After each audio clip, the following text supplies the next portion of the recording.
This became known as the first release of Lucknow, and if this force was not strong enough to break the siege or extricate themselves, and then soon was forced to join the garrison. In October, another larger force army under the new commander-in-chief Sir Colin Campbell was finally able to relieve the garrison, and on the 18th of November they evacuated the defended enclave within the city, the women and children leaving first. They then conducted an orderly withdrawal to Campbell, and where they defeated an attempt by Tavita to recapture the city in the Second Battle of Campbell. Early in 1858, Campbell once again advanced on Lucknow with a large army, though this time seeking to suppress the rebellion in Adwa. He was aided by a large Nepalese contingent advancing from north under Jang Bahadur, and was decided to side with the company in December 1857. Campbell's advance was slow and methodical, and drove the large but disorganized rebel army from Lucknow with few casualties of his own. Nevertheless, this allowed large numbers of rebels to disperse into Adwa, and Campbell was forced to spend the summer and autumn dealing with scattered pockets of resistance while losing men to the heat, disease, and guerrilla actions.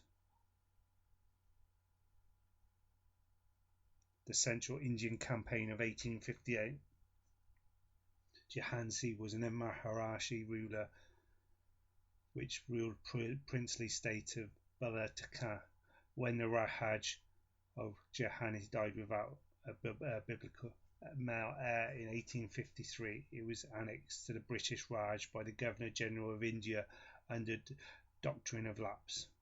His widow, Rani Lakshmi Bai, protested against the denial of the rights of their adopted son. When war broke out, Jhansi quickly became a centre of rebellion. A small group of company officials and their families took refuge in Jhansi's fort, and the Rani negotiated their evacuation. However, they were left the fort. They were massacred by the rebels, over which the Rani had no control. The Europeans suspected the Rani of complicity, despite her repeated denials. By the end of 1857, the company had lost control of much of Bakanda in eastern Rajasthan. The Bengal army units in the area, having rebelled, massacred or marched to take part in the battles for Delhi and Kanpur. The many princely states which made up this area began warring against themselves. In September and October 1857, the Rani led the successful defence of Jhansi against the invading armies of the neighbouring Rajajes of Datia and Orchia. On the 3rd of February, Rose broke the 3-month siege of Sangor. Thousands of local villagers welcomed him as a liberator, freeing them from rebel occupation.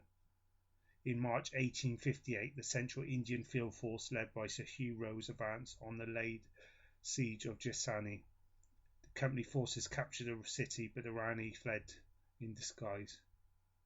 After being driven from Jhansi and Karpi on the 1st of June 1857 to 1858, Rani Lakshmi Bai and a group of Marathi rebels captured the fortress city of Gwalior from the Sikhandi rulers, who were British allies. This might have reinvigorated the rebellion, but the Central Indian Field Force very quickly advanced against the city. The Rani died on the 17th of June, the second day of the Battle of Gwalior, probably killed by a carbine shot from the 8th Hussars, according to the account of 3 independent Indian representatives. The company forces captured Gwalior within the next 3 days. In descriptions of the scene of the last battle, she was compared to Joan of Arc by some commentators. Indore. Colonel Henry Durand, the then company resident of Indore, had brushed away any possibility of an uprising in Indore. However, on the 1st of July, Sepoys in Holkar's army revolted and opened fire on the pickets of Jaipur cavalry. When Colonel Travers broke forward to charge, Burpur cavalry refused to follow. The Burpur infantry also refused orders and instead levelled their guns at European sergeants and officers. Since all possibilities of mounting an effective deterrent were lost, Durand decided to gather up all the European residents and escape, although 39 European residents at Indore was killed. In the Punjab, what was then referred to by the British as the Punjab was a very large administration division centred in Lahore, include not only the present-day Indian and Pakistani Punjabi regions, but also the northwest frontier districts bordering Afghanistan. Much of the region had been the Sikh Empire ruled by Ranjit Singh until his death in 1839.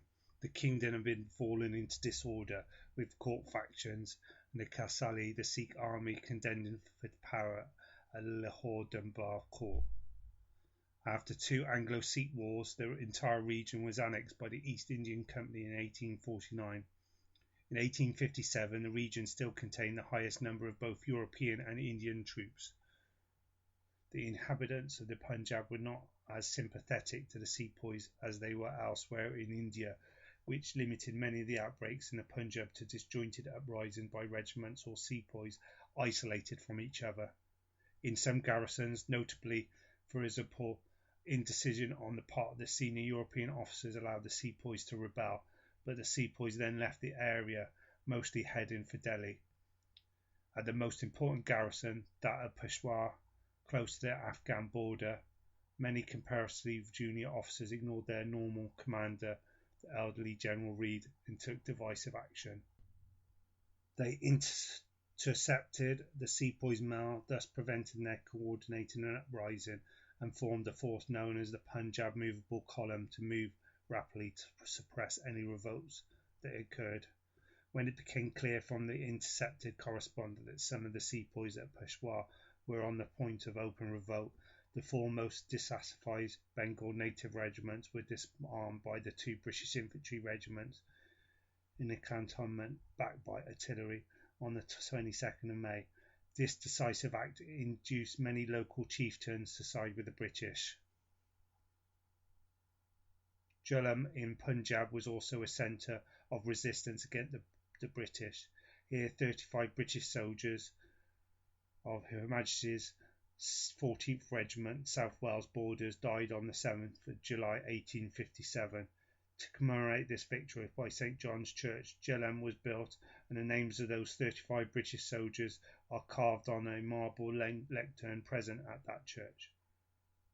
The final large-scale military uprising in Punjab took place on the 9th of July, where most of a brigade of sepoys at Skeltop rebelled and began to move to Delhi.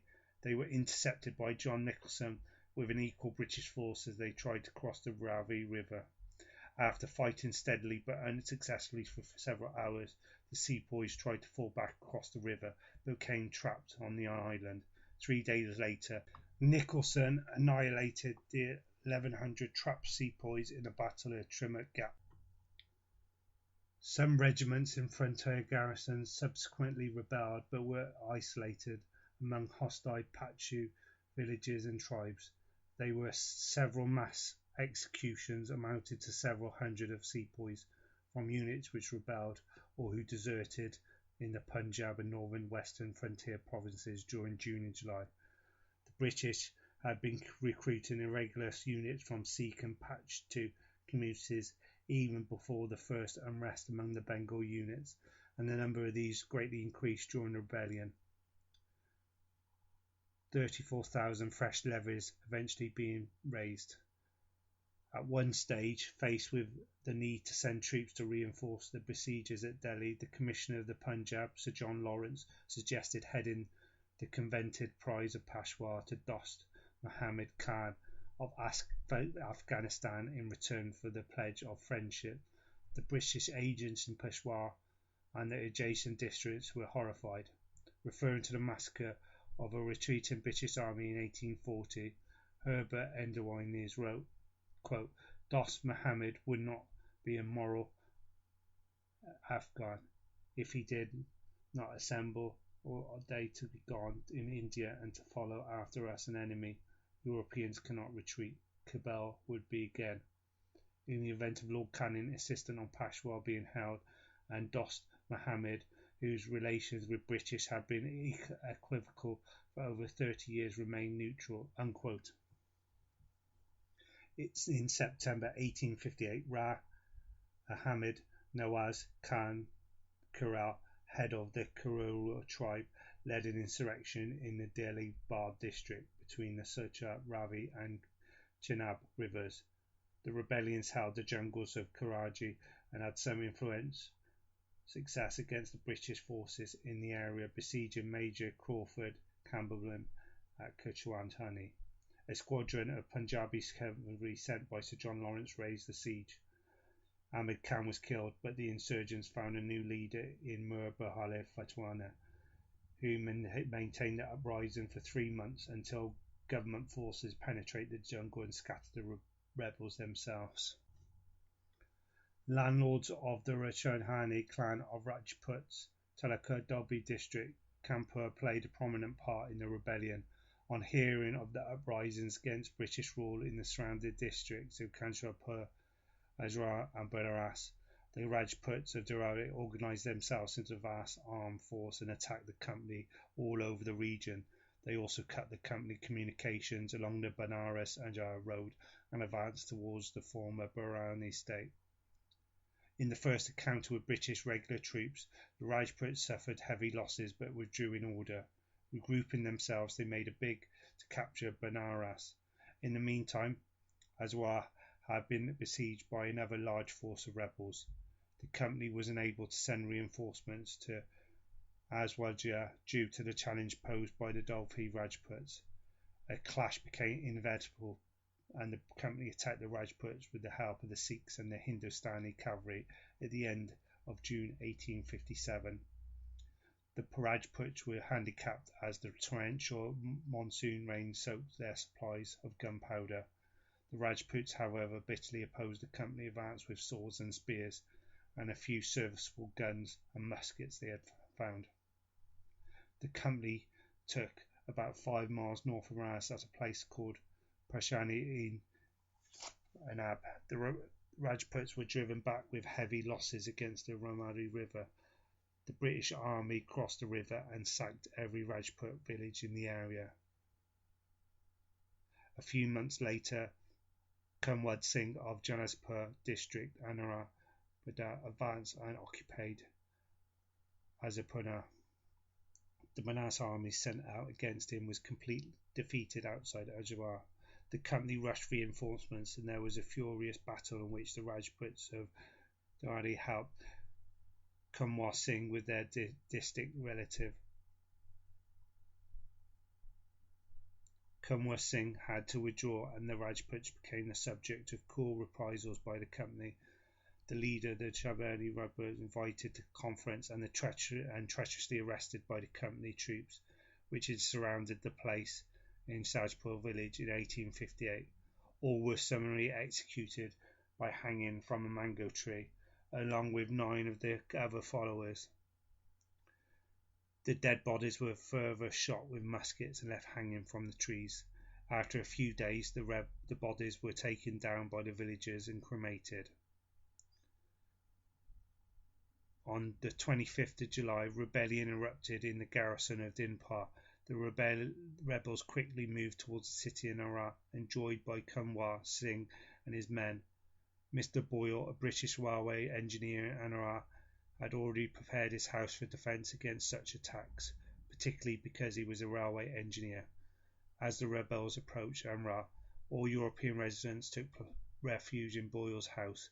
A siege soon ensued, and 50 local sepoys defended to the use a house against artillery and musketry from the rebels.